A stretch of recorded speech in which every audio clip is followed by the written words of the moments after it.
দেখুন সনাতনীরা ক্ষমতায় এসছে, সনাতনীরা ক্ষমতায় এসে মারছে ছেলেগুলোকে, বেধক মেরেছে। দেখুন এই দেখুন কিরম ভাই মেরেছে, দেখুন মন্দিরে ঢুকে মেরেছে, কালীপুর মহিষালপাড়ার মন্দিরে ঢুকে। আমরা বসেছিলাম এইখানে দেখুন, দেখুন কি অবস্থা, দেখুন কিভাবে মেরেছে।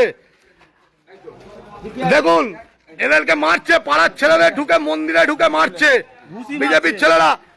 আমি বললাম আমি সূর্যোদয় আমি থাকবো, আমি ছেলে পালাবার লোক নয়। মেরেছে, মারের বদলে মারবো। মার হিম্মত থাকলে বিজেপি হয়, ক্ষমতায় আসতেই পারে, মানুষের রায় মেনে নিতে হবে। এইভাবে মানুষকে মন্দিরে ঢুকে ঢুকে মেরেছে, এইভাবে অন্যায়। আমার কাছে সমস্ত সিসিটিভি ফুটেজ আছে। সিআরপিএফ দাঁড়িয়ে মার খাইয়েছে, সিআরপিএফ এর সামনে মেরেছে। এই যে দেখুন এই মন্দিরে ছেলেরা বসছিল, এই মন্দিরে বসছিল, এইভাবে এইখানে ঢুকে মারধর করেছে। এই মন্দিরের ভেতর ঢুকে এইখানে আমার সিসিটিভি আছে, আমি সিসিটিভি দেখাবো। নির্বাচন কমিশনকে বলবো বিজেপির দালালি করা চলবে না।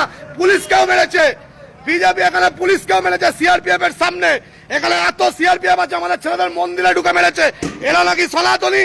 আমি এক্ষুনি রাস্তা অবরোধ করবো, 1 সেকেন্ডে রাস্তা অবরোধ করবো। এইভাবে মার, মানুষ রায় দিয়েছে, তারা ক্ষমতায় এসছে। আমরা আমরা আমরা বাংলার নয়, আমরা বাংলাভাষী নয়।